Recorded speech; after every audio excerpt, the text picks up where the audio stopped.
ଆପଣଙ୍କର 10% ହଉଛି ମାନେ ଅଫିସିଆଲି 10% ଆପଣଙ୍କର ପିସି ନଦେଲେ କୌଣସି କାମ ହବନି ମିନିମମ୍ ତା ମୁଁ କହୁଛି 10% ପିସି ଦରକାର ହଉଛି କେନ୍ଦ୍ରାପଡ଼ାରେ କାମ କରିବା ପାଇଁ। 10% ମିନିମମ୍ ସବୁ ନେତାଙ୍କର ଭାଗ ଅଛି ନା କେବଳ ଅଫିସର ମାନେ ରହୁଛନ୍ତି? ଏତେ ସମସ୍ତଙ୍କ ଭାଗ ଅଛି, ନେତାଙ୍କର ଅଛି, ଅଫିସରଙ୍କର ଅଛି, ଅନ୍ୟାନ୍ୟ କେତେ ଅଛି। ଏହା ନିଶ୍ଚିତ ଏହା 100% ରାଜନୈତିକ ଉଦ୍ଦେଶ୍ୟ ରଖି ଏହି କାମ କରିଦିଆଯାଉନଥିଲା ଚାମିଲ ଓଝାଙ୍କୁ ଏବଂ ତା ଫଳରେ ତାଙ୍କର ଅନେକ କାମ ବନ୍ଦ ରହିଛି। ସେ ଗାଁକୁ ମଧ୍ୟ ମୁଁ ଯାଇଛି, ଆପଣ ଦେଖିବେ ରାସ୍ତା କାମଠୁ ଆରମ୍ଭ କରି ଅନେକ କାମ ତାଙ୍କର ଛୋଟ ଛୋଟ କାମ ସବୁ ଯୋଉ ପ୍ରୋଜେକ୍ଟ ଯୋଉ ଥିଲା ସେ ସବୁ ବନ୍ଦ ହେଇଯାଇଛି ଏବଂ ଯାହାଫଳରେ ଚାମିଲ ଓଝା କଣ ପଞ୍ଚାୟତରେ ଅନେକ ଲୋକମାନେ ହଇରାଣରେ ପଡୁଛନ୍ତି ଏବଂ ସେଥିପାଇଁ ଯେତେବେଳେ ସେ ଭିଡ଼ିଓ ପାଖକୁ ଯାଇଥିବ ଆର ମୂଳରେ ରାଜନୀତି ମଧ୍ୟ ରହିଛି। କାରଣ ଆପଣ ଜାଣନ୍ତି ଚାମିଲ ଓଝା ଜଣେ ହେଉଛନ୍ତି ବିଜେପି ସମର୍ଥକ ବୋଲି ସେ ସବୁବେଳେ କୁହନ୍ତି ଏବଂ ଗତ ନିର୍ବାଚନରେ ତାଙ୍କରି ପଞ୍ଚାୟତରେ ବିଜେପି ଦଳର ଏମଏଲଏ ଜିତିଛନ୍ତି, ସେ ଗୁଡ଼ାଏ ଭୋଟ ମଧ୍ୟ ପାଇଥିଲେ ଏବଂ ଚାମିଲ ଓଝା ତାଙ୍କ ପାଇଁ ମଧ୍ୟ କାମ କରୁଥିଲେ। ପିସି ଦବା ପାଇଁ ଚାହୁଁନଥିଲେ, ଭିଡିଓ ବିନା ପିସିରେ କାମ କରିବା ପାଇଁ ଚାହୁଁନଥିଲେ, ମଝିରେ ବିଧାୟକ ଥିଲେ, ଯୋଉଥିପାଇଁ ଏତେ ବଡ ଗଣ୍ଡଗୋଳ ହେଲା ବୋଲି ଆପଣ କହୁଛନ୍ତି। ଆଜ୍ଞା नमस्कार दर्शक बंधु, मो सहित केन्द्रापड़ारू जोग दौरान स्थित आशीष सेनापति जातीय खबर कागज टाइम्स ऑफ इंडिया लिखती अनेक भल कथा आमे तांको शुणिचु अतीत रे जे केन्द्रापड़ा जिल्लार राजनीति अर्थनीति एवं जिल्ला रे होतिबा डेवलपमेंट ऊपर पूरा नजर रखिथान। चामिली मामला जेतबळे आम सामने अच्छी जेतबळे विधायक बनाम सरपंच जो विवाद तैयारी हेछि ए विवाद सारा ओडिसा रे चर्चार केंद्रबिंदु पलटिछि। सेतिक बेले श्रीयुत आशीष सेनापति ठारू ए संपर्क रे बुझिबा एवं घटनार बैकग्राउंड बुझिबा। आशीष बाबू मु जाने पे चाहिबे जे चामिली बनाम विधायक सरपंच बनाम विधायक एभली एक घटना कहीं सृष्टि होला बोली आपण भाबुचंती?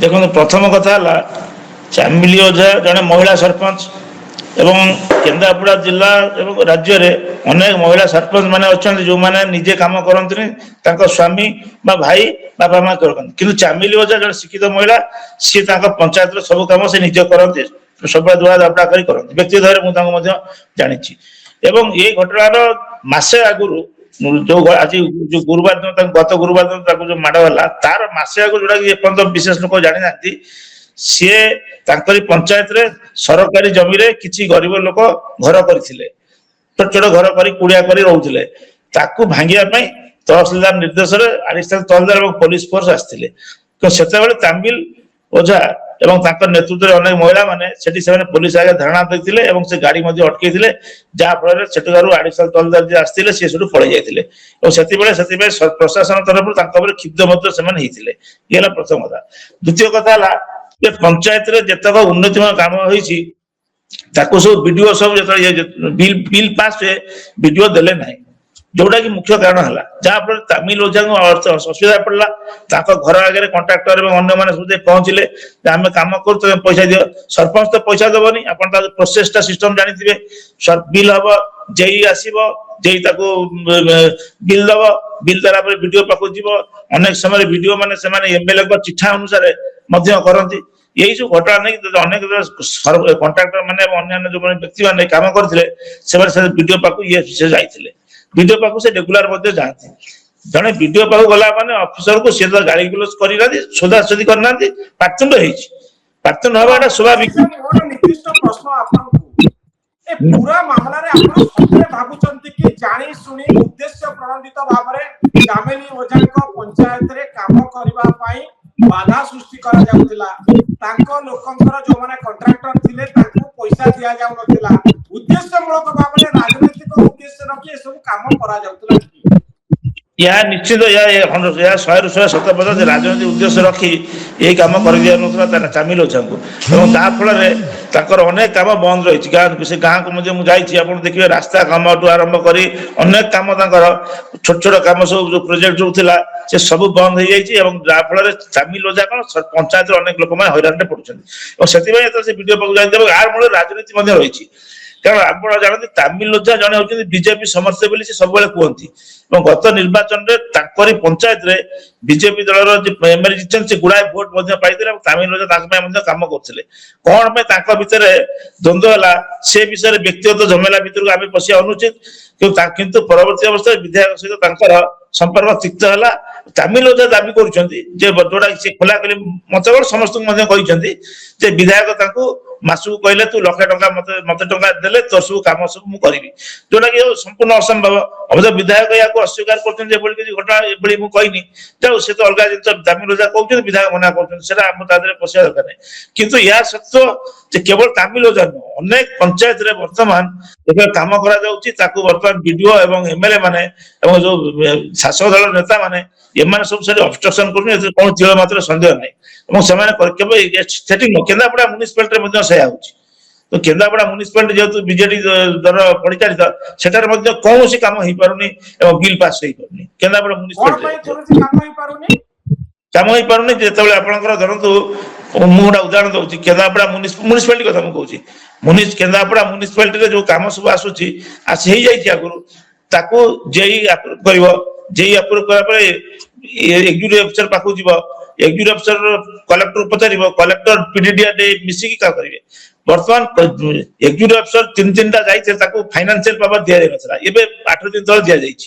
ତିନି ଜଣ ଥିଲେ ତାପରେ 2 ବର୍ଷ ହେଲାଣି କୌଣସି କାମ ହେଇପାରୁନଥିଲା ମ୍ୟୁନିସିପାଲିଟିରେ କେନ୍ଦ୍ରାପଡ଼ା ମ୍ୟୁନିସିପାଲିଟି। ଏବଂ ଏଇଭଳି ଅନେକ ବ୍ଲକ ଅଛି ଯୋଉ ବ୍ଲକ ଏବଂ ସବୁଠୁ ଦୁଃଖର କଥା ହଉଛି କେନ୍ଦ୍ରାପଡ଼ା ଜିଲ୍ଲା ହଉଛି ଏକମାତ୍ର ଜିଲ୍ଲା ଯୋଉଥିରେ କି ବିଜେପି ଦଳ ମାତ୍ର ଗୋଟିଏ ସିଟ୍ ଜିତିଛି ମହାକାଳପଡ଼ା ଏବଂ କୌଣସି ଏବଂ ଅନ୍ୟ ସବୁ ସିଟ୍ ଗୁଡା ଜାଣିଛନ୍ତି ବିଜେଡି ଦଳ ଜିତିଛି, କେବଳ ଏମପି ଆଉ ମହାକାଳପଡ଼ା ଏମଏଲଏ ଆଉ କିଛି ଜିତି ନାହାନ୍ତି। ତେଣୁ ବିଜେଡି ଦଳ ମାନେ ରହୁଛନ୍ତି ତେଣୁ ରାଜନୀତି ଆକ୍ରୋଶ ନେଇକି ମଧ୍ୟ କୌଣସି କାମ କେନ୍ଦ୍ରାପଡ଼ା ଜିଲ୍ଲାରେ ହେଇପାରୁନାହିଁ। ଏବଂ ତାମିଲ ବିଜେପିର ଫାଇଟ୍ ଯୋଗୁ ପ୍ରତିଦ୍ୱନ୍ଦିତା ଯୋଗୁ କାମ ସବୁ ଠପ ହେଇଯାଉଛି। କାମ ସବୁ ଠକ ହେଇଯାଇଛି ଏବଂ ତାମିଲ ଓଝା କେସରେ କଣ ହେଇଛି ତାମିଲ ତ ସିଏ ତ କେବେ କହୁନି ବିଜେଡିର ସଦସ୍ୟ ରେଦର ସିଏ ଯୋଉ ଚିଫ ମିନିଷ୍ଟର ଚିଠି ଦେଇଛି ଆପଣ ବି ପଢିଥିବେ, ଚିଠିରେ ସେ କ୍ଲିୟର ଲେଖିଛନ୍ତି ଯେ ମୁଁ ଜଣେ ହଉଛି ବିଜେପିର ସମର୍ଥକ, ବିଜେପି ଦଳ ପାଇଁ କାମ କରୁଛି, ବିଜେପି ଦଳର ଏତେ ମେମ୍ବରସିପ କରିଛି, ଗତ ନିର୍ବାଚନରେ ବିଧାୟକ ମାନଙ୍କୁ ପଚାରେ କିନ୍ତୁ ତା ସତ୍ତ୍ୱେ ମଧ୍ୟ ମୋ ପଞ୍ଚାୟତରେ ଏଭଳି କାମ ଏଭଳି ଅବଷ୍ଟ୍ରକ୍ସନ କରାଯାଉଛି। ବର୍ତ୍ତମାନ ସମ୍ପୂର୍ଣ୍ଣ ରୂପେ ପଞ୍ଚାୟତ ମାନଙ୍କରେ ବ୍ଲକ ମାନଙ୍କରେ କୌଣସି ପିସି ନଦେଲେ କୌଣସି କାମ ହଉନି, ଯାହାଫଳରେ ଲୋକମାନେ ବର୍ତ୍ତମାନ ବହୁତ ଅସୁବିଧାରେ ଅଛନ୍ତି। ବର୍ତ୍ତମାନ କୌଣସି କାମ ଆଜ୍ଞା କେତେ ଟଙ୍କା ପିସି ଦବା ପାଇଁ ପଡୁଛି, କେତେ ପରସେଣ୍ଟେଜ?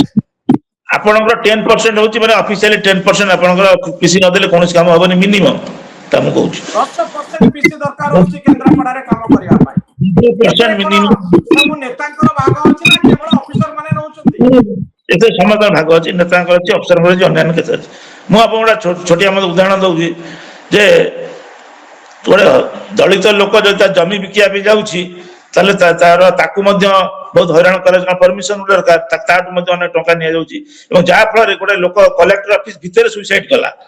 କଲେକ୍ଟର ଅଫିସ ଭିତରେ ଯୋଉ ବ୍ୟକ୍ତି ସୁଇସାଇଡ କଲେ ସେ ବ୍ୟକ୍ତିଙ୍କର କଣ ଥିଲା, ସେ ବ୍ୟକ୍ତିଙ୍କର ସମସ୍ୟା ଥିଲା, ସେ ବ୍ୟକ୍ତି ଜଣକ ବାରମ୍ବାର ଅଫିସ କି ଦୌଡୁଥିଲେ ଯେ ତାଙ୍କର ଜମି ବିକିକି ସେଇ ପଇସାରେ, ଯେହେତୁ ଆପଣ ଜାଣନ୍ତି ଜଣେ ହରିଜନ ଲୋକ ଦଳିତ ଲୋକ ସିଡ୍ୟୁଲ କାଷ୍ଟ ଲୋକ ଜମି ବିକିବାକୁ ହେଲେ ସିଏ ତାକୁ ଅନ୍ୟ ଜାତିକି ବିକିବାକୁ ହେଲେ ଅପର କାଷ୍ଟକୁ ସେ ପରମିଶନ ତା ପାଇଁ ଦରକାର, ତେଣୁ ସେ ପରମିଶନ ଟା ଅଫିସର ମାନେ ଦେବେ। ସେ ପରମିଶନ ପାଇଁ ଦୌଡି 2 ବର୍ଷ ଦୌଡିଛି, ସେସବୁ ସେ କଲେକ୍ଟର ଅଫିସ ଭିତରେ, ଆପଣ ବିଶ୍ୱାସ କରିବେ ଓଡିଶା ଇତିହାସ ବିରଳ, କଲେକ୍ଟର ଭିତରେ ସେ ରସି ଦୌଡି ଦେଇ ସୁଇସାଇଡ କଲା କିନ୍ତୁ ତାକୁ ବର୍ତ୍ତମାନ ଚପାଇ ତାକୁ ହତ୍ୟା କରାଯାଇଛି। କଲେକ୍ଟର ଅଫିସ ଭିତରେ କିଏ ହତ୍ୟା କରିବ? କଲେକ୍ଟର ଅଫିସ ଭିତରେ କିଏ ହତ୍ୟା କରିକି ଦୂରେଇ ଦେଲା? ସିସିଟିଭି ଫିସିଟିଭି ଲାଗିଛି। ତେଣୁ ବର୍ତ୍ତମାନ ଏସବୁ ଦୁର୍ନୀତିର ଚରମ ସୀମାରେ ପହଞ୍ଚି ଯାଇଛି। ହଁ, ତ ମୁଁ ଜାଣିବା ପାଇଁ ଚାହୁଁଥିଲି ଏଥିରେ ଅତନୁ ସବ୍ୟସାଚୀଙ୍କର ହାତ ଅଛି କି? ସେ କଣ ମୁହଁରେ ଲୁଗା ଘୋଡେଇ ଚଦର ଘୋଡେଇ ବସିଥିଲେ ଯୋଉଥିପାଇଁ ସବୁ ଷଡଯନ୍ତ୍ର ତିଆରି ହେଇଥିଲା ଆଉ ଯୋଉଥିପାଇଁ ତାମିଲ ଓଝାଙ୍କର ପୁରା ମାମଲାରେ ତାଙ୍କର କିଛି ପ୍ରଚ୍ଛନ୍ନ ହାତ ଅଛି ବୋଲି କାଲି ଅଭିଯୋଗ ହୋଇଥିଲା। ଆପଣଙ୍କର ମତ କଣ ଆ ଉପରେ? ତାମିଲ ଓଝା ବ୍ଲକକୁ ଯେତେବେଳେ ଯାଇଥିଲେ ସେ ତାଙ୍କୁ ଅତନୁ କହିନଥିଲେ ବ୍ଲକକୁ ଯିବା ପାଇଁ, ତାମିଲ ଓଝାକୁ ବ୍ଲକରେ ମାଡ ଖାଇଥିଲେ ବା ପୋଲିସ ଦ୍ୱାରା ଅତ୍ୟାଚାରିତ ହେଇଥିଲେ, ସେଥିରେ ଅତନୁ କିଛି ନଥିଲା। ଯେତେବେଳେ ଦେଖିଲେ ଆମ ରାଜନୀତି ଯେତେବେଳେ ଦେଖିଲେ ସେମାନେ ବିରୋଧୀ ଦଳ ନେତା ମାନେ ଯେ ଇଏ ଗୋଟେ ମୌକା ଆମକୁ ମିଳିଛି, ତାପରେ ସେମାନେ ଆସି ତାମିଲ ପାଖରେ ପହଞ୍ଚିଛନ୍ତି ଏବଂ ମହାକଳ ଏମଏଲଏଙ୍କର ସବୁଠୁ ବଡ ଭୁଲ ହେଲା ଯେତେବେଳେ ଘଟଣା ଘଟିଲା ସିଏ ଯଦି ଆସି ତାମିଲ କି ନିଜେ ହସ୍ପିଟାଲରେ ଭେଟି ଯାଆନ୍ତେ ବା ଗାଁରେ ଭେଟି ଯାଆନ୍ତେ ତାହେଲେ ଆଜି ଏ ସମସ୍ୟାଟା ଏତେ ପର୍ଯ୍ୟନ୍ତ ଯାଇପାରିନଥାନ୍ତା। କିନ୍ତୁ ମୁଁ ତ ଆଶ୍ଚର୍ଯ୍ୟ ହଉଛି ଯେ ସିଏ ଏପର୍ଯ୍ୟନ୍ତ ତାକୁ ଦେଖା କଲେନି ତାପରେ ଏବଂ 8 ଦିନ ପରେ ସେ ଷ୍ଟେଟମେଣ୍ଟ କିଛି ଦେଇଛନ୍ତି ଭୁବନେଶ୍ୱରରେ। କିନ୍ତୁ ସିଏ ଯେତେବେଳେ ସିଏ ଯଦି ଚାହିଁଥାନ୍ତେ ଏ ଜିନିଷଟାକୁ ସିଏ ସମାଧାନ କରିପାରିଥାନ୍ତେ। ସମସ୍ତ ମୋର ସାନ ଭଉଣୀ ଚାମିଲି ମୋର ସାନ ଭଉଣୀ ବୋଲି। ନା ନା ସେଟା ହଉଛି 8 ଦିନ ପରେ କହିଲେ ଯେ ତାମିଲ ମୋର ସାନ ଭଉଣୀ ସିଏ କଣ କହନ୍ତେ ଯେ ମୁଁ ତାଙ୍କଠୁ ଲକ୍ଷ ଟଙ୍କା ଦାବି କରୁଥିଲି ସିଏ କହିଲେ। କିନ୍ତୁ ଯଦି ସେ ଯୋଉ ଦିନ ତାମିଲ ରୋଜା ହସ୍ପିଟାଲରେ ଯଦି ହେଲେ ସେଇଦିନ ଯଦି ଏମଏଲଏ ବହୁତ ଲୋକ ଯାଇଛନ୍ତି ଯଦି ମହାକଳ ଏମଏଲଏ ଯଦି ଯାଇକି ସେଠିକି ପହଞ୍ଚିଥାନ୍ତେ ତାହେଲେ ଅତନୁ ସେବେସାଚୀ ବା ଅନ୍ୟ କୋଉ ରାଜନୀତି ନେତା ମାନେ ଆଦରେ ରାଜନୀତି ପଶାପାଲିରେ ଖେଳିବା ପାଇଁ ସାହସ କରିପାରିନଥାନ୍ତେ। କିନ୍ତୁ ଏମଏଲଏଙ୍କର ସବୁଠୁ ବଡ ଭୁଲ ହେଲା ଯେ ସିଏ କଲେନି। ଏବଂ ଆଉ ଗୋଟେ କଥା ଯୋଉଟା କି ରାଜନୀତିରେ ବୈଜୟନ୍ତ ପଣ୍ଡା କିନ୍ତୁ ଇଏ ସମ୍ପୂର୍ଣ୍ଣ ରୂପେ ତାମିଲର ଫରରେ ଅଛନ୍ତି ଆମେ ଯେତିକି ଜାଣିଛୁ। ସିଏ ବୈଜୟନ୍ତ ପଣ୍ଡା ସିଏ ତାମିଲର ପ୍ରତି ତାଙ୍କର ସିମ୍ପାଥି କାରଣ ବୈଜୟନ୍ତ ପଣ୍ଡାର ଯୋଉ ଗ୍ରୁପର ବିଜେପି ଦଳ ନେତା ମାନେ ଅଛନ୍ତି ସେମାନେ ସବୁ କରୁଛନ୍ତି ଏବଂ ଗୋଟେ ବିଜେପିର ଗୋଷ୍ଠୀ ମଧ୍ୟ ସେ ମହାକାଳପଡ଼ା ପୋଲିସ ଷ୍ଟେସନ ମଧ୍ୟ ଘେରାଉ କରିଥିଲା ଯେ ତାମିଲ ରୋଜାକୁ ନ୍ୟାୟ ଦାବି କରିବା ପାଇଁ। ତେଣୁ ଏମପି ମଧ୍ୟ ଏମଏଲଏ ସହିତ ମହାକାଳପଡ଼ା ଏମଏଲଏ ସହିତ ମଧ୍ୟ ଯାହା ଆମ ଜାଣିବାରେ ନାହାନ୍ତି ଏବଂ ଏମପି ବି ସେ ଆକୁ ଦୂରେଇ ଯାଇଛନ୍ତି। ସିଏ ଦିନେ ମଧ୍ୟ ଏପର୍ଯ୍ୟନ୍ତ ଆସିକି ତାମିଲ ରୋଜାକୁ ଦେଖା କରିନାହାନ୍ତି।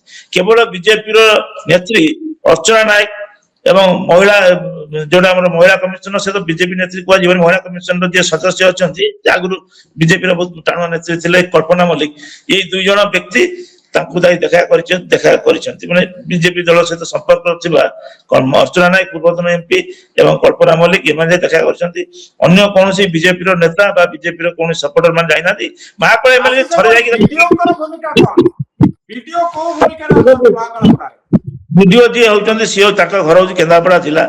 ସିଏ କେନ୍ଦ୍ରାପଡ଼ା ଜିଲ୍ଲାରେ ଅନେକ ବର୍ଷ ହେଲା ଅଛନ୍ତି। ସେ କେନ୍ଦ୍ରାପଡ଼ାରେ ଭିଡିଓ ଥିଲେ ଗର୍ଦ୍ଧପୁର ଏରିଆ ଅନ୍ୟାନ୍ୟ ଏରିଆରେ ମଧ୍ୟ ସେ ଚାକିରି କରିଥିଲେ ଡେପୁଟି କଲେକ୍ଟର ନା କଣ କେନ୍ଦ୍ରାପଡ଼ା ପିଏ କରିଥିଲେ। କେନ୍ଦ୍ରାପଡ଼ା ଜିଲ୍ଲାରେ ସେ ଅନେକ ବର୍ଷ ଧରି ଅଛନ୍ତି ଏବଂ ତାଙ୍କର ରାଜନୀତି ନେତା ମାନଙ୍କ ସହିତ ନ୍ୟାଚୁରାଲି ସମ୍ପର୍କ ବି ବହୁତ ଭଲ ଏଥିରେ କୌଣସି ସନ୍ଦେହ ନାହିଁ। ଏବଂ ସିଏ ଆଜିକାଲି ଯୁଗରେ ଜାଣିଥିବେ ଭିଡିଓ ମାନେ ଏମାନେ ହଉଛନ୍ତି ରାଜନୀତିର ଏମଏଲଏ ଏମପିଙ୍କ ଦ୍ୱାରା ସମ୍ପୂର୍ଣ୍ଣ ରୂପେ ପରିଚାଳିତ। ତାଙ୍କର ଚିଠା ଆସିଲେ ସେମାନେ କାମ କରନ୍ତି ଏଟା ଏବଂ ଯେତେବେଳେ ଏମପି ଦୁଃଖର କଥା ହଉଛି ସବୁଆଡେ ଚାଲିଛି କେନ୍ଦ୍ରାପଡ଼ା ମୁଁ ବି ଦେଖିଛି ଯେ ଯଦି ଗୋଟେ ଏମଏଲଏ ଲ୍ୟାଣ୍ଡରେ ଆପଣ ପଇସା ଆଣିବେ ତା ଦେହରେ ସେ ଏମଏଲଏ ଲ୍ୟାଣ୍ଡରେ ଲେଖାଯିବ ଯେ ଏଇ ଆମର ଏଇ କର୍ମୀ ଯୋଉ କଣ୍ଟ୍ରାକ୍ଟର ତାକୁ ହିଁ ଆପଣ କଣ୍ଟ୍ରାକ୍ଟର କାମ ଦେବେ ଅନ୍ୟ କାହା ଥ୍ରୁରେ ଦେବେନି ଏବଂ ସେଇଟାକୁ ବିଡିଓ ପାଳିବାକୁ ବାଧ୍ୟ ବିଡିଓ ଆକୁ ମନା କରିପାରିବ ନାହିଁ। ଏଭଳି ଏକ କେସ୍ ମୁଁ ଦେଖିଛି ମାନେ ମୁଁ ନିଜେ ବି ଦେଖିଛି ଏସବୁ ଘଟଣା ନିଜେ ଚିଠି ଏମଏଲଏ ଲ୍ୟାଣ୍ଡରେ ଲେଖାଯିବ ଯେ ଏଇ ଲୋକଙ୍କୁ ଦିଆଯିବ ଅମୁକ ଲୋକ ଏ ବି ସି ରାମଦାସ ଏମଏଲଏଙ୍କ କଥାରେ ଭିଡିଓ ଚାଲିବା ପାଇଁ ବାଧ୍ୟ। ବାଧ୍ୟ ଆପଣଙ୍କର ଲେଖିକି ଦିଆଯାଉଛି ଏଇ ଲୋକକୁ ଆପଣ କାମ ଦେବେ ଯୋଉଟା କି ତାମିଲ କହିଛନ୍ତି ଯେ ଚିଠା ଏଇଟା ହଉଛି ସମ୍ପୂର୍ଣ୍ଣ ରୂପେ ସତ୍ୟ। ଏମଏଲଏ ଯୋଉ ଭିଡିଓ ତାଙ୍କୁ କହିଲେ ଯେ ଏମଏଲଏଙ୍କ ଚିଠା ଏମଏଲଏଙ୍କ ଫୋନ ଆସିଲେ ଏମଏଲଏ କହିଲେ ମୁଁ କାମ ତମକୁ ବିଲ୍ ପାସ୍ କରିବି। ବର୍ତ୍ତମାନ ଘଟଣା ହଉଛି ଗୋଟେ ଲୋକ ଗୋଟେ କାମ କରିଛି ପଞ୍ଚାୟତରେ କଣ୍ଟ୍ରାକ୍ଟର କରିଛି ତମର ଜେଇ ଗଲା ଇନକ୍ୱାରି ଗଲା ଯଦି ଜେଇ ଲେଖି ଦଉନି ନା କୌଣସି କାମ ହେଇନି ଆକୁ ବିଲ୍ ଦବୁନି ଜେଇ ତ ସେ କଥା ଲେଖୁନି ଜେଇ ଲେଖୁଛି କଣ ଯେ କାମ ହେଇଛି ଯଦି କାମ ହେଲା ବିଲ୍ ଦେବା ତମ ଅସୁବିଧା କଣ ଅଛି ଯଦି ଜେଇ ଲେଖିଦବ ଜେଇ ଇଞ୍ଜିନିୟର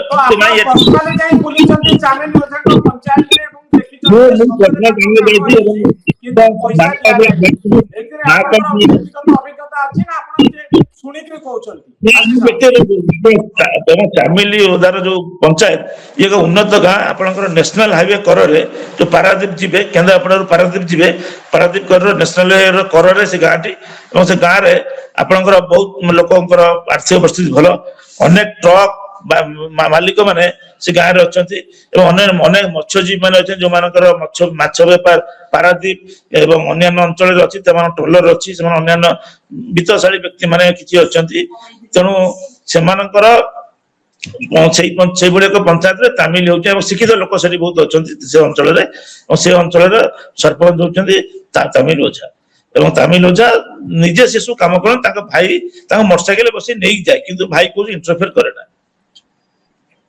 ହଁ ତ ମୁଁ କହିବା ପାଇଁ ଚାହୁଁଛି ଯେ ସତରେ ତାଙ୍କ କାମ ଗୁଡିକୁ କାହିଁକି ବନ୍ଦ କରିଦିଆଗଲା କଣ ଉଦ୍ଦେଶ୍ୟ ଅଛି ତା ପଛରେ? ଉଦ୍ଦେଶ୍ୟ ହଉଛି ଗୋଟିଏ ହଉଛି ପିସି ଆଉ କୌଣସି ଉଦ୍ଦେଶ୍ୟ ନାହିଁ ଆପଣଙ୍କର ସମୁଦାୟ ଆଉ କିଛି ନାହିଁ। ପଇସା ଦେଲେ କାମ କରିବୁ ନହେଲେ ନାହିଁ। ଏତିକି ପଇସା ଆମକୁ ଦିଅ। ଚାମିଲି ଓଝା ପଇସା ନ ଦେବାରୁ ଏମିତି ଗଣ୍ଡଗୋଳ ହେଲା ଆପଣ କହୁଛନ୍ତି? ମୁଁ ନିଶ୍ଚିତ ଏଥିରେ କୌଣସି ସନ୍ଦେହ ନାହିଁ।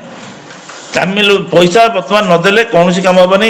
ସରପଞ୍ଚଠୁ ଆରମ୍ଭ କରି ଏବଂ ସମସ୍ତ କାମ ସମସ୍ତ କାମରେ ପଇସା ନିଆଯାଉଛି ଏବଂ ତା ଦେହରେ ଏମଏଲଏ ଯଦି ଚାହିଁବେ ଏମଏଲଏ ତାଙ୍କୁ ବଞ୍ଚେଇ ପାରିବେ। ଧରନ୍ତୁ ଏମଏଲଏ ବିଡିଓ କହିବେ ନା ଏ ଲୋକ କାମ କରିଦିଅ କି କହିଦେବେ। ଏମଏଲଏ ଇଭିନ୍ ସମୟ କେସରେ ମଧ୍ୟ କଲେକ୍ଟର ବି ଯଦି ଚାହିଁବେ ଯେ ବିଡିଓ ଫୋନ କରି କହିବେ ନାହିଁ ତମେ କାହିଁ ବିଲ୍ ଲୋକକୁ ରଖିଛ, ଆମେ ଦେଖିଛୁ କେତେଟା କେସ କଲେକ୍ଟର ଫୋନ କରି କହିବେ ବା ଡାଇରେକ୍ସନ ଦେବେ, ବିଡିଓ ଓବିୟସଲି ବିଡିଓ ମାନିବ। କିନ୍ତୁ ଅନ୍ୟାନ୍ୟ ଚାମିଲି ଓଝା କଣ ପିସି ଦବା ପାଇଁ ମନା କଲେ, ସେଇଥିପାଇଁ ଏତେ ବଡ ଗଣ୍ଡଗୋଳ ହେଲା? ନିଶ୍ଚିନ୍ତ ତା ଦେହରେ ନିଶ୍ଚିନ୍ତ ଏଥିରେ କଣ ସନ୍ଦେହ ନାହିଁ। ତାମିଲ ଓଝା ଯେତେବେଳେ ବିଡିଓ ଅଫିସ ଯାଇଥିଲେ କଣ ପାଇଁ ଯାଇଥିଲେ? ଯେ ମୋ କାମ କାହିଁ ଯୋଉ କାମ ହେଇଛି ତାର ବିଲ୍ ଦିଅ। ଆଉ ତ କିଛି ନଥିଲା ଇସ୍ୟୁ ତାଙ୍କର ସେଠି। ସେ ବିଡିଓ ଅଫିସ ଯିବାର ମୁଖ୍ୟ କାରଣ କଣ ଥିଲା? ଗୋଟିଏ କାରଣ ଥିଲା, ତାର ଅନ୍ୟ କିଛି ଝଗଡା ନଥିଲା। ଯେ ସିଏ ଠିକ ଅଛି ଅଫିସରେ ନୋ ଡାଉଟ ସିଏ ପାଟିତୁଣ୍ଡ କରି କହିଛନ୍ତି, ଏଟା କହିବା ମଧ୍ୟ ସ୍ୱାଭାବିକ କଥା। ଜଣେ ଯାଇଛି ଯେତେବେଳେ ପାର୍ଟି ବ୍ଲକକୁ ଦେଖା କରିବା ପାଇଁ ତ ସେଠି ପାର୍ଟି କରିଛି। ଆପଣ ତା ଭିଡିଓ ଦେଖିଥିବେ, ସେ ତ କାହାକୁ ମାରିନି କି କାହାକୁ ଧରିନି। ବହୁତ ଲୋକ ତା ଭିତରକୁ ପଶିଯାଇଛି, ତାକୁ ଟଣାଉଟରା କରିଛନ୍ତି ଏବଂ ତାର ମୋବାଇଲ ଛଡେଇ ନେଇଯାଇଥିଲେ। ପୋଲିସ ମୋବାଇଲ ଛଡେଇ ନେଇଥିଲେ, ପୁଣି ତା ମୋବାଇଲ ଟା ପୁଣି ତାକୁ ଫେରେଇଲେ। ତାକୁ ମୋବାଇଲ ଟା ତାକୁ ଛଡେଇବାର କଣ ଅଛି? ମୋବାଇଲ ଟା ତମେ ଦିଟା ନେଇଯାଇଥିଲ। ଚାମିଲି ଓଝା ପିସି ଦବା ପାଇଁ ଚାହୁଁନଥିଲେ, ବିଡିଓ ବିନା ପିସିରେ କାମ କରିବା ପାଇଁ ଚାହୁଁନଥିଲେ, ମଝିରେ ବିଧାୟକ ଥିଲେ, ଯୋଉଥିପାଇଁ ଏତେ ବଡ ଗଣ୍ଡଗୋଳ ହେଲା ବୋଲି ଆପଣ କହୁଛନ୍ତି। ଆଜ୍ଞା ତ ଆପଣ ଭାବୁଛନ୍ତି କଣ ଚାମିଲି ଏତେ ସାଧୁତାର ସହିତ କାମ କରୁଥିଲେ ଯେ ସେ ପିସି ଦବା ପାଇଁ ଚାହୁଁନଥିଲେ? ସେ ଏତେ ରାଜନୀତିରେ ଅନେଷ୍ଟ, ସାଧୁ ଯୋଉଥିପାଇଁ ନା ଏତେ ନା ଗଣ୍ଡଗୋଳ ହେଲା? ରାଜନୀତିରେ ଶୁଣନ୍ତୁ, ସାଧୁ ଅସାଧୁ କଥା ପଡିନି। ବର୍ତ୍ତମାନ କଥା ଆପଣ ଯୋଉ ଯେତେ କାମ ହବ ସମସ୍ତଙ୍କ ତା ଦେହରେ କିଛି କିଛି ଅଂଶ ଅଛି, ଇନକ୍ଲୁଡିଂ ସବୁ କେସରେ ସରପଞ୍ଚ ଅଛି, ପଞ୍ଚାୟତ ସମିତି ମେମ୍ବର ଅଛି, ସମସ୍ତଙ୍କର ଅଛି।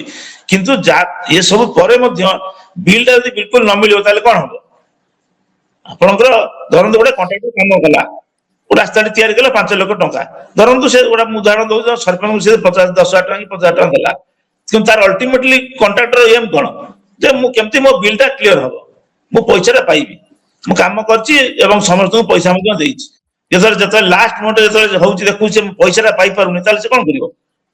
ଏବଂ ସେ ଯିଏ କାମ କରିଥିଲା ତାକୁ ତା ଘରେ ଆସି ଧାରଣା ଦବ, ତାକୁ ବାଡେଇବ, ତାକୁ ଗାଳି ଦବ। ତାମିଲ କେସରେ ସେଇଆ ହେଇଛି। କିଏ ରାଜନୀତିରେ କିଏ ସଚ୍ଚୋଟ କିଏ କଥା ସେ କଥା ଆପଣ ଜାଣିଛନ୍ତି। ମୁଁ ସେଗୁଡା ସବୁ କହିବା ଦରକାର ନାହିଁ। ତଳୁ ଉପରୁ ସବୁ ଜାଗାରେ ଦୁର୍ନୀତି ଚାଲିଛି, ଏଥିରେ ତିଳ ମାତ୍ର ସନ୍ଦେହ ନାହିଁ। ତ ଆଶିଷ ବାବୁ, ଆପଣ କଣ ଭାବୁଛନ୍ତି ବିଧାୟକ ଫୋନ କରି ବିଡିଓଙ୍କୁ କହିଲେ ଚାମିଲି ଓଝାଙ୍କ ପଞ୍ଚାୟତରେ ଆପଣ କୌଣସି ଫଣ୍ଡସ ରିଲିଜ କରନ୍ତୁ ନାହିଁ, ତାଙ୍କ ବିଲ୍ ପୈଠ କରନ୍ତୁ ନାହିଁ, ଯୋଉଥିପାଇଁ ଏ ଗଣ୍ଡଗୋଳ ଆରମ୍ଭ ହେଲା? ଯୋଉଟା ବିଡିଓ ତାଙ୍କୁ କଣ କହିଲେ? ବିଡିଓ କହିଲେ ଯେ ମତେ ଏମଏଲଏ କହିଲେ ମୁଁ କ୍ଲିୟର କରିଦେବି। ବିଡିଓ ଯାହା ତାମିଲ ଶୁଣନ୍ତୁ, ଆମେ ତ ତାମିଲ ଭାଷାରେ କଥା କରୁଛୁ। ମୁଁ ବିଡିଓ ଫୋନ କଥା ବିଡିଓ କହିଲେ ଏଗୁଡ଼ା ସବୁ ମିଛ ହେଲା। ଆଚ୍ଛା, ଏମଏଲଏ କାହାର ଫୋନ ଧରିନାହାନ୍ତି, ସେ କେବେ ଧରିନାହାନ୍ତି। ତେଣୁ ଆମେ ଯାହା ଏମଏଲଏ ଷ୍ଟେଟମେଣ୍ଟ 8 ଦିନ ପରେ ବର୍ତ୍ତମାନ ମୁଁ ଯାହା ମୂଳରୁ କହିଲି, ଏ ଝାମେଲା କଣ ଗୋଟାଏ ପଞ୍ଚାୟତରେ ହଉଛି? ଓଡିଶା ସାରା ବା କେନ୍ଦ୍ରାପଡା ଜିଲ୍ଲାରେ ଅନେକ ପଞ୍ଚାୟତରେ ହଉଛି। ମୁଁ ଉଦାହରଣ ଦେଲି କେନ୍ଦ୍ରାପଡା ମ୍ୟୁନିସିପାଲିଟି ହଉଛି, ଅନ୍ୟାନ୍ୟ ଜାଗାରେ ମଧ୍ୟ ହଉଛି। କିନ୍ତୁ ଏ ଜିନିଷ ଆଗ୍ରାଭେଟ କାହିଁକି କଲା? ଏତେ ଲେବୁଲକୁ କାହିଁକି ଗଲା? ସେଇଟା ଏତେ ହଉଛି ଲେଭେଲକୁ କାହିଁକି ଗଲା? ସେଇଟା ମୁଁ ବୁଝାଉଛି ଯେ ଏତେବେଳେ ଯିବାର କାରଣ ହଉଛି ଯେତେବେଳେ ଇଏ ବିଡିଓକୁ ଯାଇ ଗାଳି ଗୁଲଜ କରି ଏବଂ ବିଡିଓ ଏଫଆଇଆର ଦେଲା ପରେ ଜିନିଷ ଆଗ୍ରାଭେଟ କଲା। ବିଡିଓ ଏଫଆଇଆର ଆପଣ ପଢିଛି, ମୋ ଉପରେ ଅଛି ଏଫଆଇଆର। ବିଡିଓ ଯୋଉ ଏଫଆଇଆର ଦେଲେ ଥାନାରେ, ଅନେକ ଜାଗାରେ ହଉଛି ବିଡିଓ ମାନେ ଏଫଆଇଆର ଦଉନାହାନ୍ତି। ଅନେକ ଜାଗାରେ ହଉଛି ବିଡିଓ ପାର୍ଟିତୁଣ୍ଡ ହଉଛି, ଇଏ ହଉଛି, ସେମାନେ ଚୁପଚାପ ବସିଲେ କି ଇଏ କଲେ। ତ ଭିଡିଓ ଏଫଆଇଆର ଦବା ଯାଏ କଥା କାହିଁକି ଗଲା?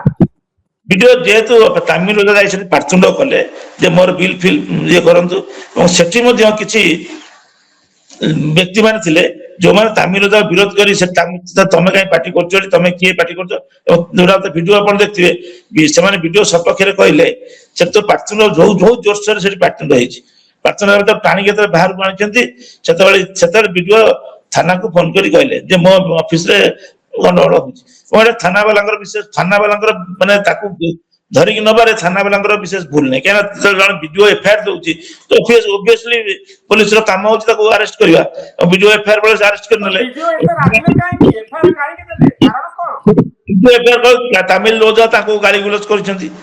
ତାଙ୍କୁ ଗାଳି ଗୁଲଜ କରିଛନ୍ତି, ସେ ତ କହୁଛନ୍ତି ମନା ତ କରୁନାହାନ୍ତି। ତାଙ୍କୁ ତାମିଲ ଓଝା ଗାଳି ଗୁଲଜ କଣ ପାଇଁ କଲେ? ସେ ତ ବ୍ୟକ୍ତିଗତ ଶତ୍ରୁତା କଲେନି। ସେ କହିଲେ ମୋ ପଞ୍ଚାୟତର ବିଲ୍ ଗୁଡିକ ତମେ କାହିଁ ଦେଇନ, ଏଥିପାଇଁ ଗାଳି ଗୁଲଜ ହେଇଛି। ତ ଯେତେବେଳେ ଗାଳି ଗୁଲଜ ହେଲା, ବହୁତ ଜୋରରେ ପାଟିତୁଣ୍ଡ ହେଇଛି, ବହୁତ ଜୋରରେ ପାଟିତୁଣ୍ଡ ହେଇଛି। ସେଠାରେ ହେଲା ପରେ ବିଡିଓ ଥାନାକୁ ଫୋନ କଲେ, ଥାନାକୁ ଫୋନ କରି ଓରାଲ ଫୋନ କଲେ, ତାପରେ ଥାନାକୁ ଗୋଟେ ଇଂରାଜୀରେ ଗୋଟେ ଏଫଆଇଆର ତାପରେ ଦେଲେ। ଫାଷ୍ଟ ସମସ୍ତେ ଏଫଆଇଆର ଦେବା ଥାନା ଯେତେବେଳେ ବିଡିଓ ଫୋନ କରୁଛନ୍ତି ପୋଲିସ ଆଇଆସି ଆସିବା କଣ ଭୂମିକା ରହିଲା ଆଶିଷ ବାବୁ? ବିଧାୟକଙ୍କର ଗୋଟିଏ ଭୁଲ ରହିଲା, ସେ ଯୁବ ବିଧାୟକ ଅନେକ ପ୍ରଥମ ଥର ପାଇଁ ସେ ହେଇଛନ୍ତି ଏବଂ ୟଙ୍ଗ ପିଲା, ମା କପଡ଼ା ବି ତାଙ୍କ ଘର ଶିକ୍ଷିତ ପିଲା, ତାଙ୍କ ପରିବାର ବି ବହୁତ ମାନେ ମୁଁ ତାଙ୍କୁ ଜାଣିଛି ବ୍ୟକ୍ତିଗତ ଭାବରେ, ତାଙ୍କର ସେମାନେ ଶିକ୍ଷାନୁଷ୍ଠାନ ସହିତ ତାଙ୍କ ପରିବାର ଜଡିତ ବ୍ୟକ୍ତିଗତ ଭାବେ ମୁଁ ତାଙ୍କୁ ଜାଣିଛି। ବିଡିଓଙ୍କର ସବୁଠୁ ଭୁଲ ରାଜନୀତି ହିମାଚଳ ଯୋଉ କୁହାଯାଏ ଯେ ସିଏ ଯେତେବେଳେ ଘଟଣା ଘଟିଲା ସେ ସଙ୍ଗେ ସଙ୍ଗେ ଆସି ତାମିଲ ବୁଝିଥାନ୍ତେ କି ବିଡିଓ ବୁଝିଥାନ୍ତେ ତାହେଲେ କାମ ସରିଯାଇଥାନ୍ତା। ସେ 8-10-9 ଦିନ ଯୋଉ ଭିଡିଓ ପୁରା ଏବଂ ଭିଡିଓ କହିଲେନି ଚୁପଚାପ ରହିଲେ, ଭୁବନେଶ୍ୱର ରହିଲେ, ମହାକଳ୍ପନା ଆସିଲେନି, ସେଇଠୁ ତାଙ୍କର ପ୍ରତି ଲୋକଙ୍କର ଗୋଟେ ଖରାପ ଧାରଣା ହେଲା। ନହେଲେ ଭିଡିଓ ନହେଲେ ଏମଏଲଏ ଚାହିଁଥିଲେ ଘଟଣାକୁ 5 ମିନିଟରେ ସମାଧାନ କରିପାରିଥାନ୍ତେ। ଏମଏଲଏ ଗୋଟେ ବହୁତ ବଡ ଭୁଲ କଲେ ଯେ ମୁଁ ତାଙ୍କ ଆଡଭାଇଜର ଯିଏ ତାକୁ ଭୁଲ କଲେ କି କଣ କେମିତି ହେଲା ସିଏ ଆସିଲା ନାହିଁ ଏବଂ ଆଜି ପର୍ଯ୍ୟନ୍ତ ମଧ୍ୟ ତାମିଲର ଦେଖା କରିବାକୁ ଗଲେନି। ଅପର ପକ୍ଷରେ ତାମିଲର ବିରୋଧୀ ଗୋଷ୍ଠୀ ଯୋଉମାନେ ତାମିଲରେ ତ କେବେ ସେ କହୁନି ମୁଁ ବିଜେପିରେ ନାହିଁ ବୋଲି, ସେ ତ କହୁଛନ୍ତି ବିଜେପିରେ ଅଛି, ସେମାନେ କିନ୍ତୁ ଅତୁଲ ସବ୍ୟସାଚୀ ହୁଅନ୍ତୁ ବା କଂଗ୍ରେସ ଦଳର ହୁଅନ୍ତୁ ବା ଅନ୍ୟାନ୍ୟ ଦଳର ହୁଅନ୍ତୁ, ସେମାନେ ଏଇ ମୌକାର ରାଜନୀତି ଫାଇଦା ଉଠିବା ପାଇଁ ତାମିଲ ଓଝାକୁ ହସ୍ପିଟାଲରେ ଯାଇ ବାରମ୍ବାର ଦେଖା କଲେ। ଏବଂ ସବୁଠୁ ବଡ ପୋଲିସର ଭୁଲ ହେଲା ତାମିଲ ଓଝା ନାଁରେ ଯୋଉ ଦଫା ସବୁ ଲଗେଇଛି ସବୁ ହତ୍ୟା ଉଦ୍ୟମ 109 ଯୋଉଟା ଲଗେଇବାର ଆଗେ ଥିଲା 307 ବର୍ତ୍ତମାନ ସେଟା 109 ହେଇଛି ବିଏନଏସ ରେ, ଯୋଉଟା ଲଗେଇବାର କିଛି ଆବଶ୍ୟକ ନଥିଲା, ଯୋଉଟା ତମେ ସେ କଣ ହତ୍ୟା ଉଦ୍ୟମ କଣ କରୁଥିଲା। ପୋଲିସ ତାକୁ ମହିଳା ପୋଲିସ ତାକୁ ଆସେଲ୍ଟ କରିଛନ୍ତି, ଗାଡି ଭିତରେ ତଣ୍ଟିଆ ଫଣ୍ଟିଆ ପକେଇଛନ୍ତି। ତେଣୁ ଆପଣଙ୍କର ତାମିଲ ଓଝାର ସବୁଠୁ ବଡ ଜୟ ହେଲା ଯେ କୋର୍ଟ ତା ଇଏଟା ମାନେ ପୋଲିସ ଏଫଆଇଆର କୁ ଫୋପାଡ଼ି ଦେଲା। କୋର୍ଟ କଣ କଲେ, କୋର୍ଟ ଯେତେବେଳେ କୋର୍ଟ ତାକୁ ବେଲ ଦେଇଦେଲେ ଏବଂ କିଏ ଦେଲେ ବେଲ ନା ଏସଡିଜିଏମ। ଆପଣଙ୍କର ଆଟେମ୍ପ୍ଟ ମର୍ଡର କେସରେ ଅତି ବିଲକୁଲ କିଛି ଏଭିଡେନ୍ସ ନଥିଲେ ଏସଡିଜିଏମ ବେଲ ଦେଇପାରିବେ, ନହେଲେ ସେଟା ଡିଷ୍ଟ୍ରିକ୍ଟ ଜଜ ଦବ। ସେଟା ତଳ କୋର୍ଟ ଜେଏମଏଫସି ବା ଏସଡିଜିଏମ ପାୱାର ନାହିଁ ଦବା ପାଇଁ, କୋଉଠି ପାୱାର ହବ ତାଙ୍କର ଯଦି ଦେଖିବେ ବିଲକୁଲ କିଛି ନାହିଁ। ଧରନ୍ତୁ ମୁଁ ଯାଉଛି ରାସ୍ତାରେ ଗୋଟେ କାହାକୁ ଚାପଡ଼ା ପକେଇଲି ମୋ ନାଁରେ ଦିଆଗଲା ଆଟେମ୍ପ୍ଟ ମର୍ଡର, ପ୍ରକୃତ ଜିନିଷ ଏଇଆ ସେ ଦଫାକୁ କାଟିକି କୋର୍ଟ ବେଲ ଦେଲେ। ବେଲ ଦେବା ଫଳରେ ତାମିଲ ରାଜନୀତି କେମିତି ପ୍ରଭାବିତ ହବ ତାମିଲ ଓଝା ମାମଲା ପରେ? ରାଜନୀତି ପ୍ରଭାବିତ ହେବା ସ୍ୱାଭାବିକ କଥା, କାରଣ ବିଜେଡି ଦଳ ପାଖରେ ବିଶେଷ କହୁଛି ଇସ୍ୟୁ ନଥିଲା। ବିଜେଡି ଦଳ ପାଖରେ ଇସ୍ୟୁ ନଥିଲା, ବିଜେଡି ଦଳ କଂଗ୍ରେସ ଦଳ ପାଖରେ ବିଶେଷ ସେମିତି କିଛି କେନ୍ଦ୍ରାପଡ଼ା ଇସ୍ୟୁ ନଥିଲା। ବର୍ତ୍ତମାନ 2 ବର୍ଷ ଭିତରେ ଆପାର୍ଟ ଫ୍ରମ ବ୍ଲକରେ ସବୁ ଜାଗାରେ ଦୁର୍ନୀତିର ଛାଡ଼ିଦେଲା ପରେ, ତେଣୁ ବର୍ତ୍ତମାନ ଏ ଇସ୍ୟୁଟାକୁ ହେଲା ପରେ ବର୍ତ୍ତମାନ ଅନ୍ୟାନ୍ୟ ବିଡିଓ ମାନେ ମଧ୍ୟ ଟିକେ ଦବି ଯାଇଛନ୍ତି। ମୁଁ ତାପରେ ଶୁଣିଛି କେତେଟା ଜାଗାରେ ପଞ୍ଚାୟତରେ ସେମାନେ ଡିଲେ ନକରି ସବୁ ବିଲ୍ ପାସ୍ କରିଦଉଛନ୍ତି ଏବଂ ଜିଲ୍ଲାପାଳ ମଧ୍ୟ ବିଡିଓଙ୍କୁ ନିର୍ଦ୍ଦେଶ ଦେଇଛନ୍ତି ଯେ ତାଙ୍କ ମିଟିଂ ଗୁଡା ଡକେଇକି ଯେ ସମସ୍ତେ ଯୋଉ ଯୋଉ ସବୁ କାମ ଯୋଉ ହେଇଛି ଲୋକ ତମେ କାହାକୁ ଅପେକ୍ଷା ନକରି ଯୋଉଟା ଯୋଉ କାମ ଅଛି ଯଦି ଯେଇ ରିପୋର୍ଟ ଦେଲା ତାହେଲେ ତମେ କରିଦିଅ। ତେଣୁ ଏଗୁଡ଼ା ପଜିଟିଭ ଡେଭଲପମେଣ୍ଟ ହେଇଛି ଯେ ବର୍ତ୍ତମାନ ଲୋକମାନଙ୍କର ବିଲ୍ ପାଇବା ପାଇଁ ଏତେ ଅସୁବିଧା ହଉନାହିଁ। ମୁଁ ଯାହା ଶୁଣିଛି ଆଜି କି ତା ପରବର୍ତ୍ତୀ ବର୍ଷ କଣ ହେଇପାରେ, କିନ୍ତୁ ବର୍ତ୍ତମାନ ସୁଦ୍ଧା ଅନ୍ୟାନ୍ୟ ବିଡିଓ ମାନେ ମଧ୍ୟ ଏସବୁ ଜିନିଷରେ କରୁଛନ୍ତି। ତ ଆଶିଷ ବାବୁ ଯାଉ ଏ ଗୋଟେ ଭଲ ଡେଭଲପମେଣ୍ଟ ହେଲା ଯେ ସିଷ୍ଟମକୁ ଟିକେ ଚଳଚଞ୍ଚଳ କରିବା ପାଇଁ ତାମିଲ ଓଝାଙ୍କ ଭଳି ଘଟଣା ଘଟିବାର ଆବଶ୍ୟକତା ଥିଲା। ମୋର କହିବାର କଥା ହଉଛି ଯେ ତାମିଲ ଓଝା ଆ ଭିତରେ ଗୋଟେ ଚର୍ଚ୍ଚିତ ଚେହେରା ହେଇ ଜିଲ୍ଲାରୁ ବାହାରିଲେ ଆଗକୁ ତାଙ୍କୁ ବଡ ରାଜନୀତି କରିବା ପାଇଁ ଗୋଟେ ସୁଯୋଗ ମିଳିଲା କି? ବର୍ତ୍ତମାନ ତାମିଲ ଓଝାକୁ ବିଭିନ୍ନ ଦଳକୁ ନେବା ପାଇଁ ବିଭିନ୍ନ ଦଳ ମାନ ମଧ୍ୟ ପ୍ରତିଯୋଗିତା ହେଇଛି ବୋଲି ଆମେ ଖବର ପାଇଛୁ, କିନ୍ତୁ ତାମିଲ ଓଝା ବର୍ତ୍ତମାନ ସୁଦ୍ଧା ସେ ବିଜେପିରେ ହିଁ ଅଛନ୍ତି ବୋଲି କହୁଛନ୍ତି, ସେ ଅନ୍ୟ କୌଣସି ଦଳରେ ଯୋଗ ଦେଇନାହାନ୍ତି। ବହୁତ ଧନ୍ୟବାଦ ଆଶିଷ ବାବୁ ଆପଣଙ୍କର ମତାମତ ପାଇଁ। କେନ୍ଦ୍ରାପଡ଼ା ରାଜନୀତି ଏବଂ ଭିତରି କଥା ଯାହା ଜିଲ୍ଲା ଭିତରେ ଚାଲିଛି ସେ ସମ୍ପର୍କରେ ଆପଣ ଅନେକ ଗୁଡ଼ିଏ କଥା କହିଲେ। ଆଉ ସବୁଠାରୁ ବଡ଼ କଥା ହେଉଛି ଯେ କିଭଳି ପିସି କାରବାର ଆଉ ଏଇ ସରକାରୀ ପାଣ୍ଠିକୁ ଯାହାର ଅପବ୍ୟବହାର କରାଯାଉଛି, ପିସି କାରବାର ଚାଲିଛି, ଯୋଉଥିପାଇଁ ସରପଞ୍ଚ ବନାମ ବିଧାୟକ ଏଭଳି ଏକ ସ୍ଥିତି କେନ୍ଦ୍ରାପଡ଼ାରେ ସୃଷ୍ଟି ହୋଇଛି, ଏ ସମ୍ପର୍କରେ ଆପଣ ଅନେକ ଗୁଡ଼ିଏ କଥା କହିଲେ। ବହୁତ ଧନ୍ୟବାଦ Ashish Rao. Thank you sir, बहुत धन्यवाद। देखना वो सर मैं आप लोगों को लिंक टा पठेगी। आज्ञा।